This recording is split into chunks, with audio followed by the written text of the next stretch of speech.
many points in my life when I believed that thick and bold lines separated the possible and impossible. Whatever I believed to be achievable would stay that way, and my judgment would never sway, even through the test of time. An example of possible would be learning a new language or sleeping past multiple alarms, waking up late but still attending your appointment on time. Extremely difficult, but it could still happen. The so-called impossible would be touching the stars or convincing your professor you actually do have a dog dumb enough to eat your homework. I admit that part of this ideology came from my natural stubbornness, but I stuck to it. That was until my dad, who I'd always perceived to be slow-witted and traditional, offered me something I would have never expected: empathy. Let me paint a picture in your mind. It was the late 80s and early 90s, the Vietnam War had ended, and my parents had left Vietnam, their home country, for the prospects of the American dream. They had hoped to build a wondrous new life for not only themselves, but their future children as well. My sister and I, we emulated everything they could not receive being born in Vietnam. Many times I worked hard to achieve the best results, but it never felt like it was for myself. It felt like it only really mattered when my parents were proud. This is a sentiment that I believe many children of immigrants can empathize with. The desperation to be the best, the pressure to have your parents realize that their sacrifices were worth it all along, to not become a disappointment. And not to mention the whole model minority myth that was unfortunately stuck onto us Asian Americans. This characterizes us to be this presumed type of individual that will always achieve the highest scores and continuously strive to be the best, no matter the cost. That we are the supposed model for other minorities to follow. The reality of this theory caused me to not only fear disappointing my parents, but my teachers and even many of my peers as well, all based on skewed and unattainable expectations.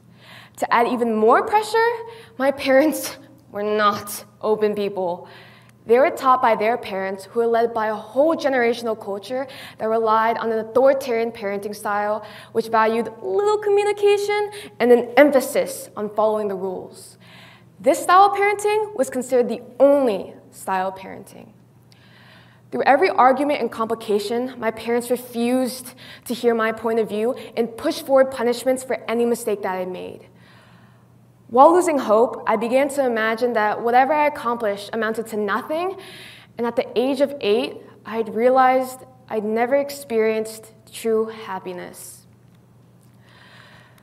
Based on the movies I watched, I anticipated experiencing the same warmth I saw exhibited on TV screens. However, this concept consistently confused my younger self. Why wasn't I smiling as freely as everyone else? I began to imagine the gaze in my parents' eyes, once filled with fondness and compassion, would immediately develop into disgust and horror once they realized, in actuality, I wasn't a normal child, the one they genuinely desired.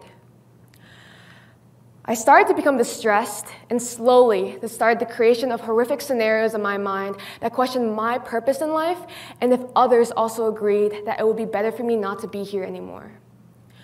What if people think that there's something wrong with me, that I'm not that good of a person, that I have thoughts that drown me and make it unbearable to breathe? But even with all these pent-up emotions, I did not dare to even think about expressing these ideals to my parents. When it came to most progressive issues, my mom and dad remained oblivious and did not step outside what they were taught as children. My parents grew up in the countryside of Vietnam, relying on spiritual beliefs as a guide for every complication in their way. Their initial theory was I had become possessed by a ghost, as this was a common occurrence in their home country, and I exhibited symptoms similar to victims of possession. On multiple occasions, my mom tried to talk to the person inside of me, which led to me mostly being weirded out, but even more so concerned as I would not only be disowned, but exorcised as well. I worried for my future, if I had one to begin with, or was even deserving of one. I felt lost and confused, unsure of everything. So what do you do in a situation like this? I decided to bury these thoughts in hopes that they would naturally fade over time. Sounds super healthy, right? But as time progresses, we can't always keep these feelings to ourselves. Every negative thought chipped away at my conscience until I couldn't take it anymore. Gradually, my walls began to fracture. It became hard to keep up my front, so ultimately, the once energetic child became highly discouraged and alone. After some time had passed, I hit my freshman year of high school. The workload had increased immensely, and during one of my many study nights, I heard a knock on the door. My dad walked in while lowering himself on my bed, looking at the floor, just wondering what to say. It was a school night, so I was at my desk attempting to finish any last-minute assignments to sleep at a somewhat reasonable time. Without looking away, I asked him what was wrong or if he needed help with anything. I paused for a moment, wondering if I was just so concentrated on my work that I accidentally missed his response, but silence. Then, my dad blurted out, Mimi, do you have depression? I froze and was shocked, to say the least. I didn't know my dad was even aware of what mental health was, let alone the word depression. And without much thought, I just said, I think. We sat in silence for a while as we both didn't know what to say. I wondered why he was asking me this. Why say this now, and what did it even matter? Through the quietness, it felt like I was sitting on pins and needles, and the tension made my brain rush, trying to think of something, just anything, to fill it. But before I could even muster up the courage to open my mouth, my dad started saying how confused he was, how he didn't even know what depression was, but a word he remembered my cousins using once when describing my condition. He asked me if I was comfortable enough to explain how I was feeling. At this point, I really thought I started imagining things. Where was the disgust, the pity, the hate? Why was he asking me how I felt? Why wasn't he yelling at me? And as I tried to think of what to say, I saw his face fill with even more dread. Maybe he wondered if what he said was wrong, or maybe he knew deep down that I didn't know either.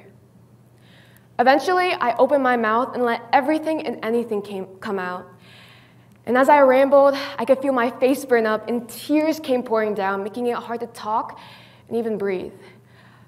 So I looked up at my dad, one of the people I trust most in this world, but also the very person I was terrified of showing this version of myself to. But when I looked up, I didn't see someone staring back in disgust or in pity, but in sympathy. That he didn't know what was happening and barely understood any of my rambles, but he wanted to. He was willing to learn. Seeing this and finally knowing once and for all that my deepest and scariest fear would not come true made me start sobbing even more, and my dad had to comfort me the whole night. Eventually, I started going to therapy as I realized that this was the best way to figure out my emotions and have a better realization of everything that was happening around me. In these moments, it felt like a harsh border that separated the possible and impossible began to dissolve and mesh into a gray zone, a place of endless wonders and possibilities of every kind. For the first time in my life, my dad talked to me and asked me about how I felt. He taught me that despite his conservative ways of thinking, he still embraces me with his love and consideration.